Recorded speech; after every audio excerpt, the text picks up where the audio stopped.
Au moins 110 personnes ont été massacrées dans une série d'attaques qui ont visé, ce dimanche 19 juin 2022, plusieurs villages de la région de Bandiagara, au Mali.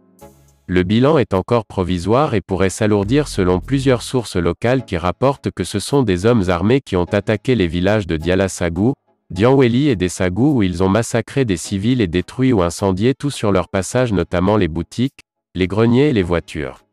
Une tragédie qui intervient au lendemain d'un autre massacre, le samedi 18 juin, dans la région de Gao. Nouveau carnage au Mali où l'émotion est à son comble depuis ce dimanche et au fur et à mesure que remontent les informations des attaques menées par des individus armés, ce dimanche 19 juin 2022, dans plusieurs villages de la région de Bandiagara. Selon plusieurs sources rapportées par des médias locaux, les assaillants ont ciblé, entre autres, les localités de Dialassagou, Dianweli et Dessagou où ils se sont livrés à des massacres des populations civiles ainsi qu'à la destruction des biens se trouvant sur leur passage. Des images publiées sur les réseaux sociaux témoignent de l'ampleur de cette nouvelle tragédie avec des maisons détruites, des voitures calcinées, des greniers incendiés et des boutiques pillées. Le bilan est encore provisoire mais les mêmes sources évoquent entre 110 et 130 personnes tuées et plusieurs autres portées disparues. Les autorités de transition ainsi que les forces armées maliennes n'ont pas encore réagi mais dans un communiqué, la MINUSMA s'est dit,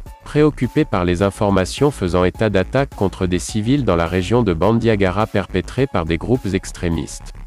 Selon la même source, celle-ci aurait fait des victimes et provoqué des déplacements de population. La MINUSMA a immédiatement pris contact avec les autorités civiles et militaires et prévoit d'envoyer une mission d'appui pour la protection des civils et la stabilisation de la zone, a annoncé la mission onusienne sans plus de précision. Ce nouveau massacre vient s'ajouter à la longue série noire qu'enregistre le pays depuis 2012 et le début de la dégradation du climat sécuritaire qui y règne dans plusieurs régions du pays qui sont sous l'emprise des groupes armés terroristes, GAT, notamment le JNIM ou le IGS ainsi que leurs différentes factions. La preuve de cette escalade de violence, ce massacre intervient au lendemain de celui perpétré, le samedi 18 mai au village de Elbak et ses environs, à quelques dizaines de kilomètres au nord de Gao, la principale ville du nord du pays.